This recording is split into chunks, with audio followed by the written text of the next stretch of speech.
Hello friends, welcome back to my YouTube channel. मैं doctor Khushboo. आज जिस टॉपिक पर हम बात करने वाले हैं वो एक बहुत इंपॉर्टेंट टॉपिक है कि अगर हमारी बॉडी के अंदर विटामिन डी की डेफिशिएंसी है तो किस टाइप के सिम्टम्स हमें आएंगे जिससे कि हम फाइंड आउट कर पाएँ कि बॉडी के अंदर विटामिन डी की डेफिशिएंसी हो रखी है। अभी मैं बात करूँ तो हाल फिलहाल में एक सर्वे हुआ था जिसमें पाया गया कि 80% इंडियंस के अंदर विटामिन डी की डेफिशिएंसी है। और मैं बात करूँ अपने क्लिनिक की तो वहाँ पर भी मैंने देखा, एक मैं रेशियो लेती हूँ अगर 10 पेशेंट्स का, तो आउट ऑफ 10 जो 2 या 3 पेशेंट्स का ही हमारे विटामिन डी करेक्ट रेंज में है, बाकी के 7 to 8 पेशेंट्स जो हैं उनका विटामिन डी करेक्ट वैल्यू में नहीं है। विटामिन डी की जब हम बात करते हैं तो सबसे पहले सवाल उठता है कि विटामिन डी की नॉर्मल रेंज क्या होनी चाहिए। विटामिन डी जो है हमारा वो 30 से 50 नैनोग्राम पर ml होना चाहिए। अगर ये इस वैल्यू से कम है तो इसका मतलब है कि आपकी बॉडी के अंदर विटामिन डी की डेफिशिएंसी है। अब हम बात करते हैं कि अगर विटामिन डी की डेफिशिएंसी आपकी बॉडी के अंदर है तो किस टाइप के सिम्टम्स आपको आएंगे। विटामिन डी की डेफिशिएंसी बेसिकली मसल्स और बोन को अफेक्ट करती है। इसमें जो भी सिम्टम्स आएंगे वो हमारे मस्कुलर और बोनी सिम्टम्स आएंगे, मतलब जो मसल्स पे होंगे और जो बोन्स के ऊपर होंगे। तो मोस्टली आपको देखने के लिए क्या मिलता है कि इसमें मस्कुलर पेन होते हैं और बोनी पेन्स होंगे हमें। जैसे हमारे जितने भी जॉइंट्स होते हैं, हमें जॉइंट्स के अंदर पेन होगा अपने, हमें लेग्स में पेन फील होगा। उसके साथ साथ हमें निडल लाइक सेंसेशन होता है हाथों और पैरों में। अब इसके साथ साथ जिसके अंदर विटामिन डी की डेफिशिएंसी होगी उसके अंदर फ्रैक्चर होने के चांसेस भी बहुत ज़्यादा होते हैं। वो क्यों होते हैं? क्योंकि जब भी बॉडी में विटामिन डी की डेफिशिएंसी होगी तो जो कैल्शियम है हमारा, उसका एब्जॉर्प्शन बॉडी के अंदर नहीं होता है। चाहे आप वो कैल्शियम रिच डाइट ले रहे हो, चाहे कैल्शियम का सप्लीमेंट ले रहे हो, वो क्या होगा, एक्सक्रीट आउट हो जाएगा, मतलब बॉडी में आएगा और बाहर निकल जाएगा। ऐसे ही बॉडी में उसका एब्जॉर्प्शन नहीं होगा, मसल्स या बोन्स उसे एब्जॉर्ब नहीं करेंगी।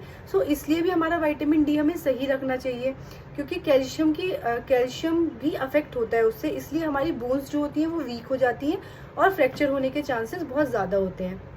अब जिन पेशेंट्स में विटामिन डी की डेफिशिएंसी होती है उनमें वेडलिंग वगैरह भी हो जाती है। अब वेडलिंग क्या होता है? वेडलिंग जैसे चलते चलते पैर में मतलब एक पैर उनको कमज़ोर फील होता है, लचक आ जाती है और वो गिर जाते हैं। ऐसी कंडीशन में भी फ्रैक्चर होने के चांसेस होते हैं। बच्चों में अगर विटामिन डी की डेफिशिएंसी होती है तो उनमें रिकेट्स वगैरह हो जाता है और उनमें जो लेग्स होती हैं वो बो शेप लेग्स हो जाती हैं, मतलब उनकी लेग्स तिरछी हो जाती हैं, थोड़ी बो शेप में हो जाती हैं। इसके साथ साथ क्या होता है कि विटामिन डी की डेफिशिएंसी जिनके अंदर होती है उनमें ओस्टियोपोरोसिस, ओस्टियोमलेशिया, ऑस्टियोआर्थराइटिस, ये सब दिक्कतें भी देखने के लिए मिलती हैं। अब हमें क्या करना चाहिए विटामिन डी की डेफिशिएंसी को कंप्लीट करने के लिए? तो सबसे जो इजी सोर्स है हमारा विटामिन डी को लेने का वो है हमारा सनलाइट। तो आप मॉर्निंग का सनलाइट 6:30 या 7 o'clock से 8:30 तक के बीच का सनलाइट लीजिए, सूरज की रोशनी लीजिए। वो एक सबसे नेचुरल सोर्स है जिससे कि हम विटामिन डी बहुत अच्छे अमाउंट में पा सकते हैं। अब आपको विटामिन डी की डेफिशिएंसी को पूरा करने के लिए विटामिन डी रिच फूड लेना है। उसमें कुछ फिशेस होती हैं हमारी, जैसे सैल्मोन हो गई या ट्यूना एक फ़िश होती है, फिशेस वगैरह को उनको आप ले सकते हैं। कर्ड में पाया जाता है विटामिन डी, सीरियल्स हो गए हमारे, उनके अंदर पाया जाता है, और बाकी हमारा मिल्क में, एग यॉक में पाया जाता है। तो इन सब चीज़ों में, और सबसे इजी तरीका तो हमारा सनलाइट है जो कि नेचुरल सोर्स है विटामिन डी को लेने का।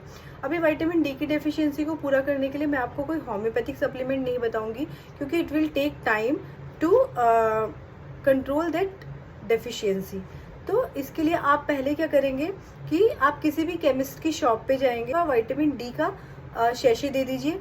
शैशे या आजकल कैप्सूल्स दोनों आ रहे हैं, आपको वो हफ्ते में एक लेना है। शैशे के अंदर ग्रेन्यूल्स टाइप के निकलते हैं, उसको आपको दूध में डाल के रात को सोने से पहले लेना है।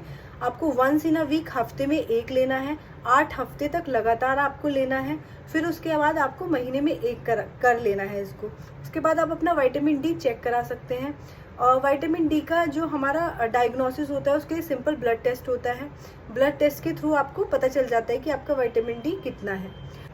जो विटामिन डी है वो बहुत इम्पॉर्टेंट है और इसकी डेफिशिएंसी बहुत ज़्यादा आजकल हो रही है। तो आप लोग अपना ध्यान रखिए और अपना टेस्ट कराइए। अगर विटामिन डी कम है तो मैंने जो बताया है आप मेडिकेशंस को ले सकते हैं, और होपफुली ये वीडियो आपके लिए हेल्पफुल साबित होगी।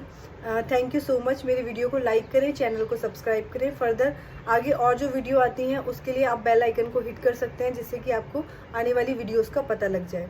Thank you so much.